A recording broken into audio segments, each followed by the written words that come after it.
you're not. My name is Felicity Ward. It's very nice to be here. I'm Australian, but I've been living overseas for a couple of years. I've actually been volunteering in a little village called London, and I have been volunteering. I've hardly been paid for a single thing. Life is quite difficult, and thank you for laughing at my pain. And I am grateful to be living over here, though. I love living over here, so thank you very much for having me in your beautiful country. At the same time, my mum is English, so you can't kick me out. Yeah! Visa, visa. I came over here with the intention of leaving, and not straight away. I didn't get off the plane and go, I have made an expensive mistake. I came over here, I was going to stay for a short time, but then I met one of you lot and I fell in love, and I was a typical foreigner coming over here, stealing your knobs, and heterosexual, I know. It was a surprise to me too. But it looks like I'm going to stay here for a long time, because guess what happened to me this year? I got engaged. It's very exciting. We're both in our late 20s. He's 29, I'm 35, and he's very handsome and he's very romantic. The first night I met him, we got back to my place and I was absolutely going to try and sleep with him on the first night. He was so hot I thought that I was a bet. I'm like, that's a bet I am happy to lose, dude. Oh no, are you going to try and put that into there? Oh, that sounds terrible. How embarrassing for me. Oh no, don't get away. And so we got back to my place and we've been dancing all night, and fully clothed, I went into my bedroom and fully clothed, I just laid face down on the bed. I was exhausted, I wasn't presenting or anything like that. We start from the back. No. Not on the first date, and not just for birthdays. So I'm lying down. Guess why he proposed to me? So I'm lying down, and I don't know this guy at all, and he comes over without prompting, and he just takes my little shoes off for me. Isn't that a romantic thing to do? Up until a certain age, and then it's just home care after that, isn't it? Why don't I slip into something more comfortable? My circulation socks, they're in the top drawer. Thank you. He's very tolerant of me, though. I have some mental health issues. What? No, stop it. Shut up. You'd never guess. Anyway. And the nature of mental illness is that I can be quite up and down, so every night he gets to play a game called Guess Who's Coming to Dinner? Even when he wins, he loses. I have anxiety. That's my big one. That's my top seller. And a lot of people wouldn't guess that I had an anxiety disorder. Worms, maybe, but not anxiety. And you're right, I have had worms. I've had both. You're right on the money there. I have mental health issues, but don't worry, I've never killed myself before. I don't want to give away the ending, but I have self-harmed. I did it last year. It's hard for me to talk about. I ordered a Domino's pizza, and that's it. I ordered Domino's. It was awful. I still have the scars. Most people call them stretch marks. And when you order from them online, on the last page of the website, there's a little button in the corner, and it says, why not tweet about this with your friends? What a great idea. If I had friends, I wouldn't be having a lonely pizza, would I? I'd be having an intervention of some sort. What do people tweet? Anyway, just ordered the meal deal combo. These feelings aren't going to eat themselves. Little smiley poo at the end.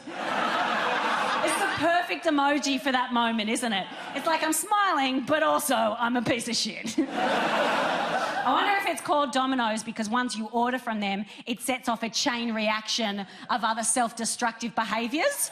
Like you order from them and then you think about buying eyelashes for your car headlights, and then you think about wearing Ugg boots outdoors as footwear. That needs to stop. And then heroin. It's a very slippery slope, guys.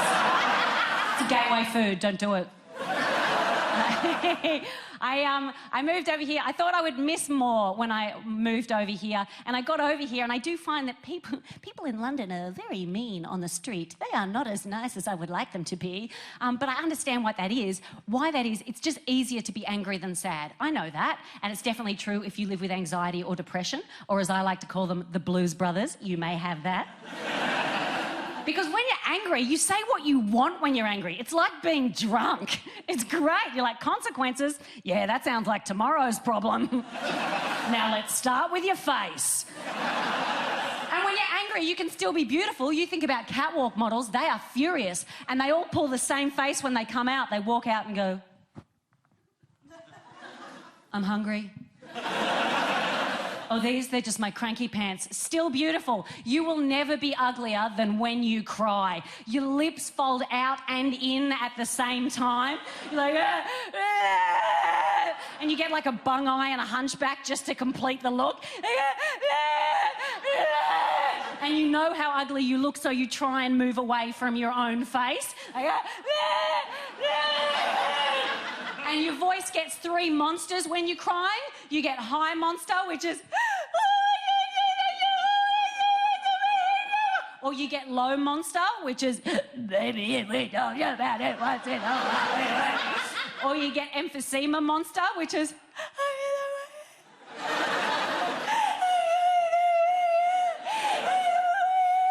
You sound like a South American panpipe. I don't know if you're crying or you're about to bust out into El Condor Pasa. I don't know.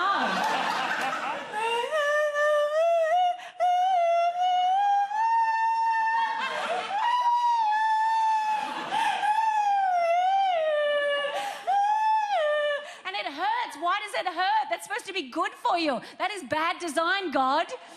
Now, if I was a smug atheist, I'd go, that's because there is no God. Now let's all go and fillet Richard Dawkins.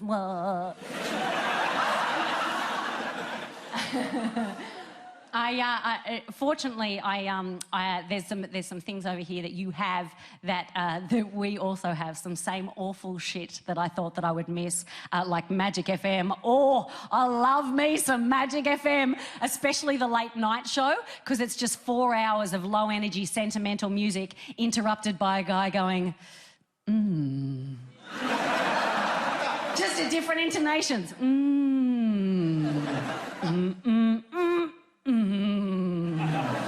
And there's a call-in section, and you think that people will call in, they'll need to calm down, they need to go to sleep, like nurses or insomniacs. It's only one kind of person that calls up, so he'll go, all right, we've got Tony on the line, and Tony, what do you do for a living? Oh, I'm a truck driver. Unexpected, okay. And what can we play for you tonight, Tony? Oh, something soothing, thank you, Derek. All right, Tony, well, here's a little bit of Savage Garden with Truly, Madly, Deeply. That's soothing, isn't it, Tony? On that long, dark, monotonous road.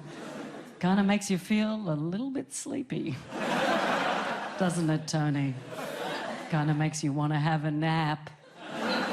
Go on, Tony. I won't tell anyone. It's just music to have car accidents do. That's all it is. They exclusively play adult contemporary music on Magic FM, and if you don't know what that is, congratulations, you have a little something called good taste. Adult contemporary, or AC as they call it in the air conditioning business, is very easy to identify by just asking yourself a couple of questions. The first one is, does your mum go, oh, I love this song, turn it up? You're listening to AC. Or the big question is, does the singer wear a turtleneck without irony? That's all you need to know. Because that covers your Michael Bublé's, your John Mayers, and of course, the king of adult contemporary, Michael Bolton. Ho, ho, ho, ho. How can we be lovers if we can't be friends? How can we start over when the fighting never ends? Oh, tell me. Well, that's 2 questions, Michael. Do you even want the answer to the first one? That's why we broke up. You don't listen. Tell you the thing I have trouble with over here, it is very hard to find a public toilet in this city, and you charge people for it. At London King's Cross, it is 50p to use the toilet, but there's 2 free pianos in the foyer to play. Go fuck yourself, London. So I've been shitting in pianos more than I would like.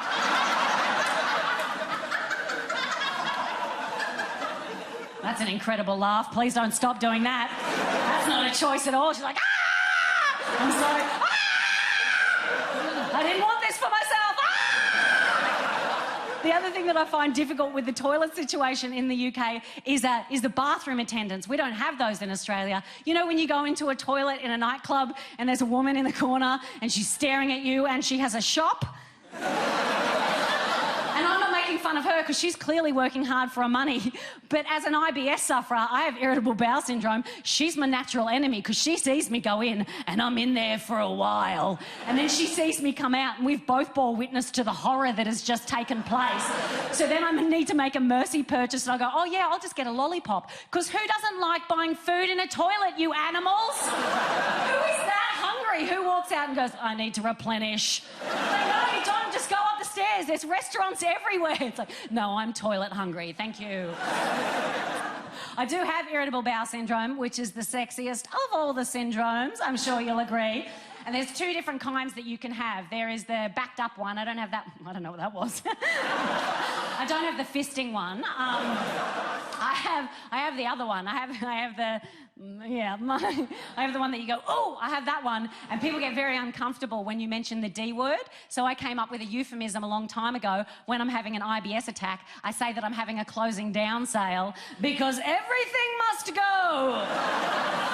And you can use any synonym for closing down sale. You can use clearance sale, fire sale, liquidation. Probably should have started with that one. I also have insomnia because I just think God thought I was blessed with too many gifts. And, you know, and if you haven't had insomnia, ooh, it is like jet lag for people who can't afford to travel. Oh, it is. Or if I was in a theatre and education troupe and I was talking to a room full of teenagers, I'd say, insomnia is just a hangover for someone who's had too much life. I have insomnia, and insomnia is like, I have this little lady who lives in my head, and she is the panic personified, and I call her Beryl, because Beryl is an ugly name for an ugly woman, and I'm sorry if there is anyone in here called Beryl. I had a friend come up to me once, she goes, my grandma's name is Beryl. I'm like, oh my God, I'm so sorry, I'm not going to change it. It's not my problem. So Beryl is like, do you have any friends that constantly have terror in their eyes and the only way they feel better is if they can emotionally dump on you? That's who Beryl is. So I'll be lying there trying to get to sleep and she comes in and goes, hey, are you having trouble sleeping? Yeah. Okay, can I just ask you a quick question before you go to sleep? And then I'll go, yeah, okay, just make it quick. Okay, you know the film Junior? The one where Arnold Schwarzenegger plays a pregnant man. Yeah. Yeah. When he gives birth in that film, does he give birth out of the eye of his penis? And if he does, how come no one talked about it at the time? Okay, bye. Or sometimes she'll just do a little bit of a drive-by. Carol looked at you a bit funny tonight, didn't she? What? Yeah, when you said that thing about her hair. Did she? Yeah, okay, bye. Or the worst is when she tries to help.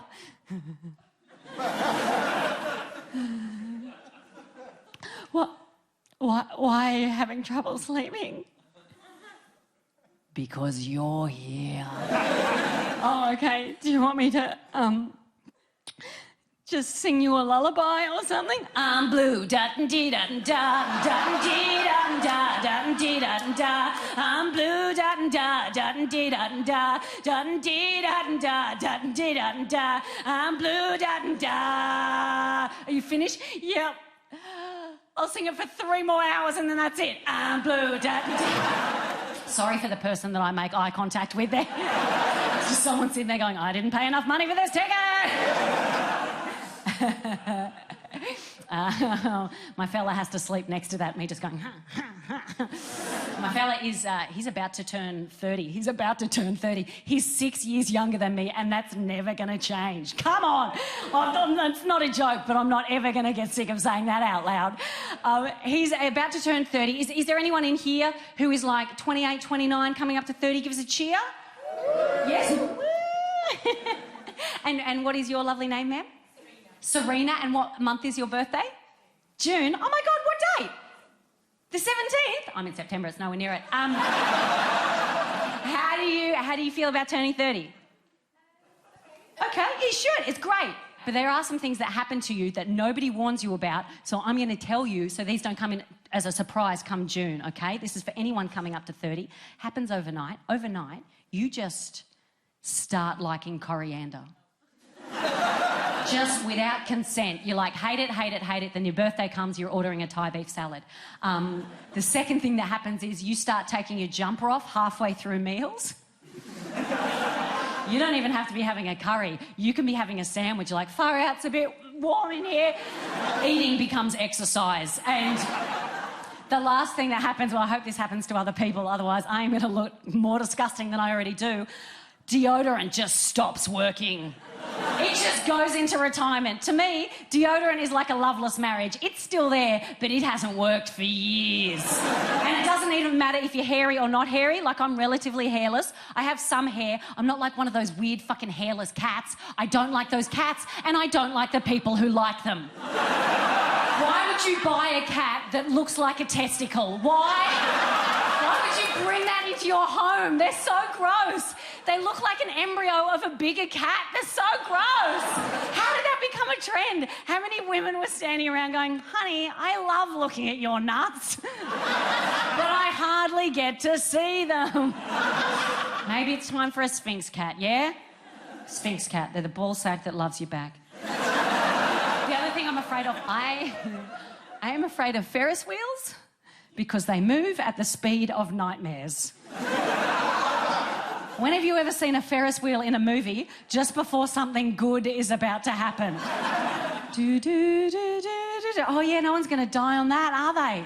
Well, you know when they stop just halfway through and the carriage starts swinging in the air and everyone's getting their phone out, taking photos? I'm getting my phone out because I'm calling the police. Because if you get stuck in a Ferris wheel, you're stuck in there forever. Have you seen the people that run Ferris wheels?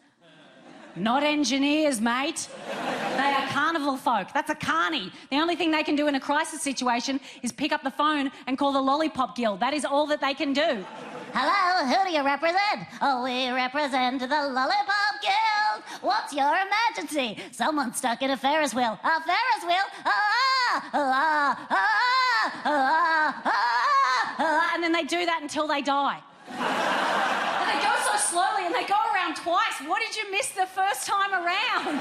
Oh, I'm glad we did another lap. I thought that was a hill in the distance. It's just my mountain of disappointment. Oh. They move so slowly. They go around and around and they finish in exactly the same place as they started. If I wanted that feeling, I could just talk to my dad about immigration. I've been Felicity Ward. You have been absolutely wonderful. Thank you so